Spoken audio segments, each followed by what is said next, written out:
आप सभी लोगों ने आर्नल्ड श्वार्ज़नेगर की टर्मिनेटर नाम की फिल्म तो जरूर देखी होगी।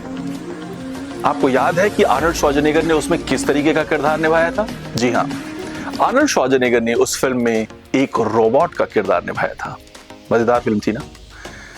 आई एम प्रीटी श्योर आपको बहुत कुछ याद आ गया होगा। जब बात यहां पे रोबोट की हो रही है तो मैं आई रोबोट नाम की फिल्म कैसे भूल सकता हूं। यहां पे विल स्मिथ जो एक ह्यूमन कैरेक्टर हैं, रोबोट्स की एक आर्मी से लड़ रहे हैं और वो रोबोट्स एकदम बेलौस हो चुके हैं, उनके ऊपर किसी का नियंत्रण नहीं है। अगर आप आर्नल्ड की फिल्म की तरफ जाएं तो आप देखेंगे वहां पे आर्नल्ड स्वयं एक रोबोट हैं और वहां भी रोबोट्स की आर्मी ही लड़ाई कर रही है। ये रुपहले पर्दे की दो अलग अलग दशकों की एक कल्पना आई एम श्योर आपको बहुत लुभाई होगी, आपको बहुत मजा आया होगा इसे देखने में। लेकिन क्या आपने कभी कल्पना की थी कि ये जो रुपहले पर्दे की कल्पना है किन्हीं हॉलीवुड के डायरेक्टर्स की, वास्तव में एक असलियत हो सकती है कभी? अब ये असलियत बन चुकी है और ये कर दिखाया है चीन ने, चीन की एक कंपनी ने। चीन की ये जो कंपनी है ये ऐसे रोबोट्स बना रही है जो बहुत सारे अलग अलग मामलों में अन्य सभी दूसरे रोबोट्स से अलग हैं और एडवांस्ड हैं। वॉकर S2 ये इतना एडवांस्ड रोबोट सिस्टम है कि ये खुद अपनी बैटरी चेंज कर सकता है, यानी डिस्चार्ज हो गया है तो अपनी बैटरी खुद से निकाल करके दूसरी बैटरी लगा लेगा।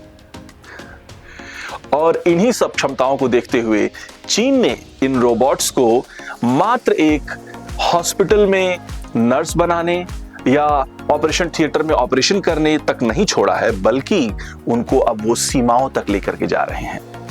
आपने बिल्कुल ठीक सुना, चीन की सीमाओं की रक्षा अब रोबोट्स करेंगे। कौन से रोबोट्स? उनका नाम है वॉकर S2। शुरुआत में तो ये 500 रोबोट्स होंगे, लेकिन 2027 तक 10,000 से अधिक रोबोट्स को वहां डिप्लॉय करने का प्लान है चीन का। एंड आई एम श्योर आपको ये सब होते हुए इसी लाइफ टाइम में दिख जाएगा। जितने भी अन्य देश हैं दुनिया में, वो सारे देश इस चीज से प्रेरणा लेने वाले हैं और इस तरीके के नए बदलाव अपनी सीमा सुरक्षा में वो करने वाले हैं। अब आपको वो जो टर्मिनेटर फिल्म की रोबोट्स की लड़ाई थी वो असल में होते हुए दिख सकती है युद्धों में, डिफरेंट इंटरनेशनल वॉर्स में। मुद्दे की बात क्या है? मुद्दे की बात यह है कि ये जो वॉकर S2 नाम का रोबोट है ये इतना एडवांस्ड है कि ये कई तरीके के काम कर सकता है। हालांकि जो बाहर खबरें आई हैं वो कुछ ही बातों के बारे में बात करती हैं, जैसे ये पेट्रोलिंग कर सकता है, ये यात्रियों की सुविधा का ध्यान रख सकता है, उनकी मैनेजमेंट कर सकता है और तमाम ऐसी छोटी छोटी चीजें। तो जब वो इतनी सारी चीजें कर सकता है तो वो युद्ध क्यों नहीं कर सकता है? तो ये ऐसी बहुत सी चीजें हैं जो इसके दूसरे पक्ष को भी उजागर करती हैं, जो आई एम श्योर आपकी कल्पना की चीज है। आप कल्पना करते रहिए और क्या क्या चीजें इसकी क्षमताओं में जुड़ सकती हैं। हालांकि ये सारी बातें अभी भी संभावनाएं हैं, इनकी असलियत जब वास्तव में ये रोबोट्स सीमा पर सुरक्षा कर रहे होंगे तो बहुत कुछ सामने आएगा।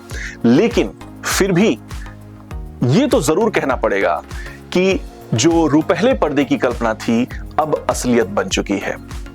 तो क्या कुछ बदलने वाला है आने वाले समय में? क्या हमारे घरों में सच में रोबोट्स काम करेंगे? लेकिन इस बात से मैं आपको पूरी तरह अश्योर कर सकता हूं कि अब आप मशीनी युग में धीरे धीरे प्रवेश कर रहे हैं।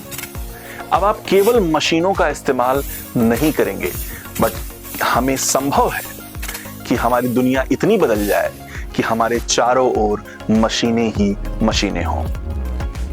आखिर जो गाड़ियों में आजकल खुद से अपने आप को नियंत्रण करने की क्षमता तो आई गई है, आई एम श्योर आपको इसकी जानकारी तो होगी ही। तो ADAS सिस्टम, ये सारी चीजें हमें एक ऐसी ऑटोमेटेड दुनिया की तरफ ले जा रहा है जिसकी कल्पना शायद हम 10 साल पहले नहीं कर रहे थे, या शायद आम इंसान नहीं कर रहा था।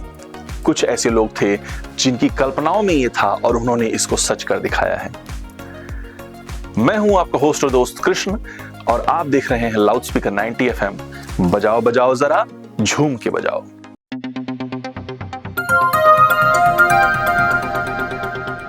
बजाओ जरा झूम के बजाओ, बजाओ बजाओ जरा झूम के बजाओ।